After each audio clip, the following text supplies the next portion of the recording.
Hola, mis emprendedores de la felicidad. Sean todos bienvenidos a una nueva edición de ewokis.com. El año de 1979 fue bastante peculiar, especialmente durante el mes de enero, pues una serie de avistamientos ovni ocurrieron de manera masiva. Los casos registrados en este año se apilan a la gran montaña de evidencia ovni, una montaña que crece cada vez más y que hace difícil ignorar la veracidad de este fenómeno. Veamos algunos de estos casos. A finales de 1978, en los cielos de Australia y Nueva Zelanda, varios pilotos informaron sobre curiosos objetos que volaban a la par de sus aeronaves. Lo más interesante es que las estaciones de radar también registraron señales inexplicables en sus pantallas. Muchos controladores de tráfico aéreo de Wellington contemplaron cómo unos objetos extraños danzaban de forma errática en sus monitores. Los técnicos afirmaban que estos objetos se movían a unas velocidades asombrosas.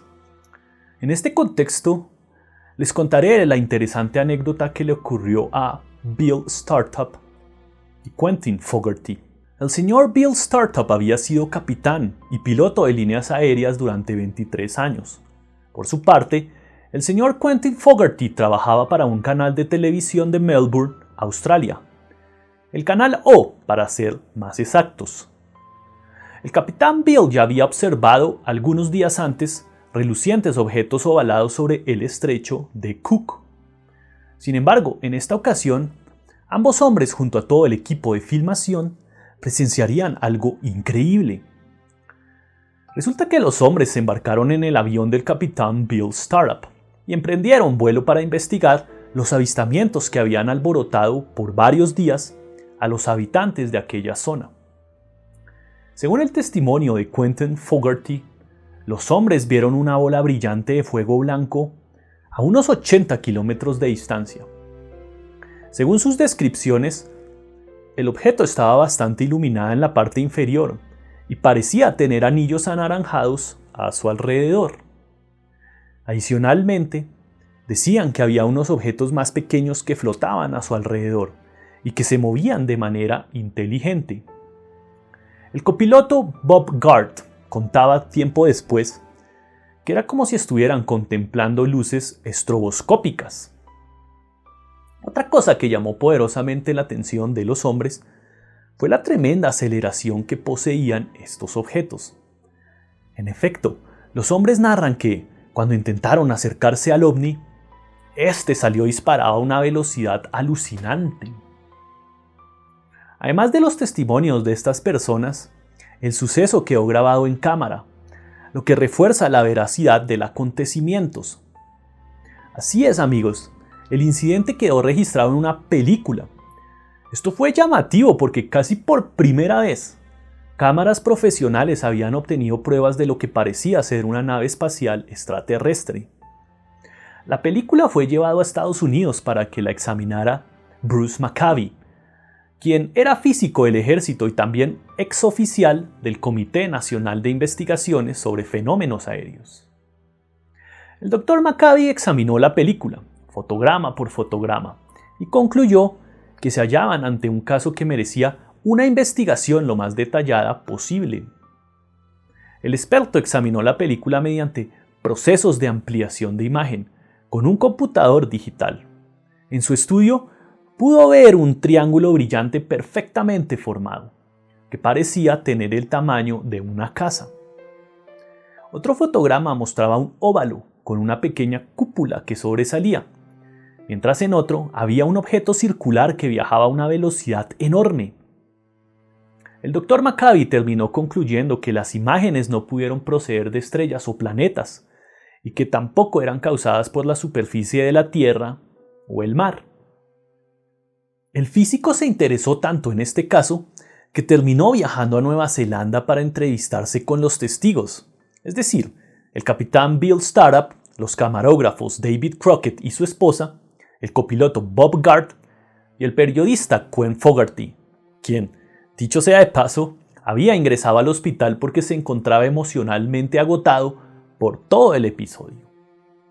Adicionalmente, el Dr. McCabe escuchó las conversaciones entre los pilotos y los controladores aéreos, quienes, como ya dijimos, habían divisado objetos extraños e inexplicables en sus pantallas. Todos los testigos fueron sometidos a las pruebas del detector de mentiras para verificar que no mentían.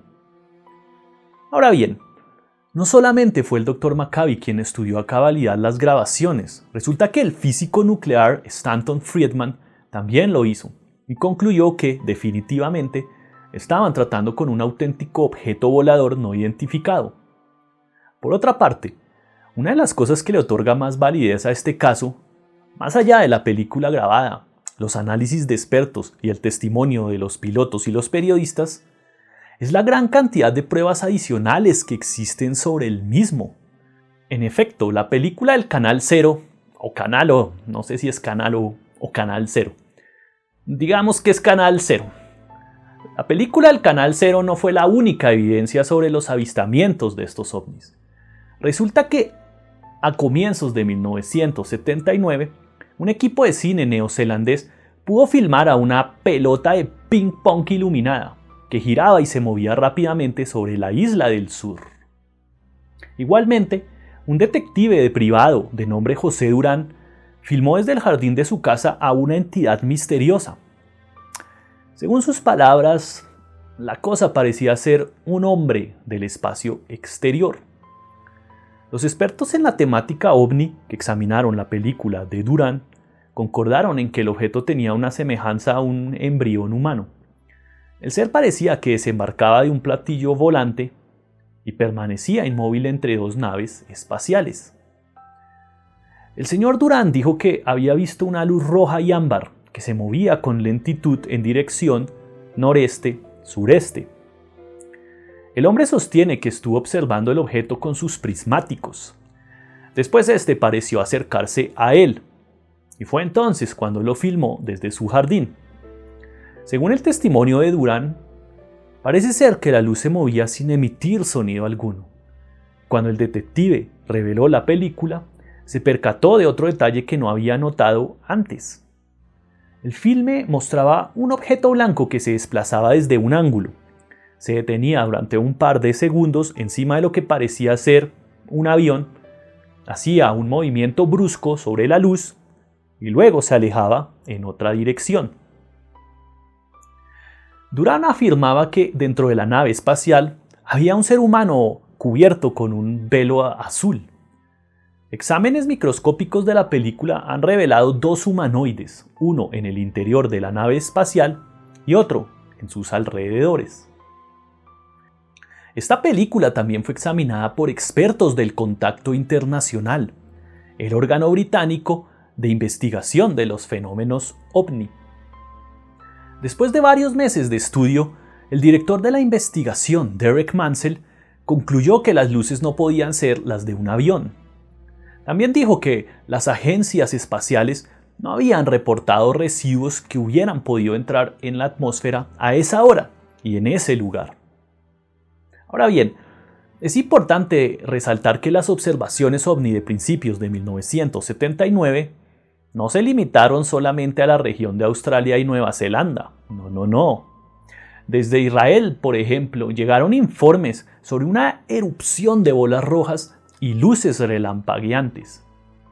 Igualmente, en el norte de Italia, los pueblos situados en las laderas de las montañas del Gran Sasso quedaron sumidas en la oscuridad después de avistar un ovni flotando sobre una planta hidroeléctrica. Según los testimonios de los técnicos, es como si los equipos se hubieran enloquecido repentinamente. Esto me recuerda el caso del gran apagón de Nueva York, del cual ya hicimos un video. Si no lo has visto, te dejo el enlace para que lo hagas. Siguiendo con nuestra lista de evidencias, en Estados Unidos también ocurrieron avistamientos OVNI a comienzos de 1979. Por ejemplo, el periodista Jim Buttrot se encontraba cerca de la base Peace de la Fuerza Aérea Norteamericana, un puesto de bombarderos del Comando Estratégico del Aire en New Hampshire. El periodista era un escéptico sobre los casos OVNI y justamente en ese momento se encontraba buscando evidencia sobre los mismos, en compañía de Betty Hill. Para quienes no la conocen, Betty Hill afirmaba haber sido secuestrada por alienígenas en 1961 y le había asegurado al periodista que los ovnis se podían observar en las cercanías de la mencionada base. Debido al escepticismo del reportero, la pareja había acudido al lugar para realizar investigaciones. El hombre deseaba ver, con sus propios ojos, una prueba tangible sobre los platillos volantes. Para su sorpresa, Jim Buttrot nunca se imaginó que iba a obtener una prueba contundente de lo que buscaba, pues ese día, tanto él como Betty divisaron un gran objeto redondo y blanco en el cielo. Cuando el periodista salió de su asombro, se precipitó a su automóvil para empezar a filmar.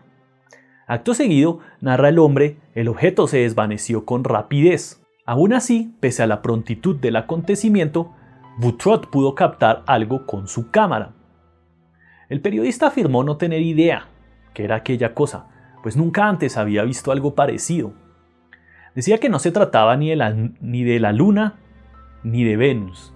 Tampoco eran las luces de un avión, y mucho menos un globo meteorológico, como en repetidas ocasiones las autoridades nos quieren hacer creer. Cuando la película fue ampliada y examinada, pudo verse en el cielo un segundo objeto que originalmente no había sido divisado por la pareja. La ampliación reveló luces de cola, similares a las de un cometa, y al igual que la película de Nueva Zelanda, también se captaron movimientos rápidos y erráticos producidos por esa extraña luz, movimientos que desafiaban toda explicación lógica. Todas estas son evidencias fascinantes. Sin embargo, es posible que el suceso más espectacular de avistamientos ovni de aquel año de 1979 haya tenido lugar en Sudáfrica. Resulta que un día en Johannesburgo, la señora Megan Kesseth caminaba con su hijo Andre de 12 años, justo después de la medianoche. La señora explica que su hijo no podía dormir, por lo que decidió sacarlo a dar una vuelta. Pensó que tal vez esto le ayudaría al crío a conciliar el sueño. Así pues, Megan y su hijo se encontraban caminando cuando, de repente, divisaron una luz rosada que subía una cuesta. Después pudieron ver un objeto que se encontraba a unos 20 metros de distancia, y frente a él se encontraban unos hombrecitos de baja estatura. Según el relato de la mujer, eran alrededor de 5 o 6 seres pequeños de piel oscura. Uno de los hombres tenía barba y parecía ser el jefe. La señora Kesseth solamente atinó a saludarlo, pero no pudo entender lo que el hombre le contestó. El incidente la asustó un poco, por lo que le dijo a su hijo que apresurara la marcha. Irían en busca de su padre. Mientras lo hacían, Megan menciona que las criaturas saltaron casi 1,5 metros en el aire e ingresaron a su nave. La señora Kesseth continúa narrando y cuenta que unas patas largas de acero o algún metal parecido comenzaron a extenderse. La nave empezó a subir hacia el cielo y desapareció de repente con un zumbido. La dama hizo una descripción del objeto y contó que poseía luces rosadas brillantes a cada lado de la puerta. Asimismo, la mujer cuenta que los humanoides llevaban trajes blancos o rosados y unos cascos del mismo color. Como podemos apreciar, mis amigos, 1979 fue un año plagado de avistamientos ovni. Un año notable por el gran número de testigos que pudieron observar y filmar de primera mano el fenómeno. Muchos expertos dieron fe de la veracidad de los filmes, afirmando que los objetos y las enigmáticas luces de movimientos y velocidades fantásticas no eran estrellas, cometas, meteoritos, satélites, aviones o globos meteorológicos. Sin lugar a dudas, 1979 será recordado como un año en donde se recopilaron grandes evidencias del fenómeno ovni. Bueno, mis emprendedores de la felicidad, vamos a dejarlo hasta aquí. Recuerden, si se suscriben a mi boletín de noticias en ebookis.com, les regalaré algunos libros sobre el tema de la felicidad. No solamente eso, sino que les enviaré contenido gratuito sobre la felicidad y los grandes enigmas y misterios del universo. Si les ha gustado el video, no olviden darle me gusta y denle clic a la campana de notificaciones para que sepan cuando subo nuevos videos. Como siempre, les ha hablado su amigo y servidor Andrés Rueda. Les deseo a todos un maravilloso día y hasta la próxima.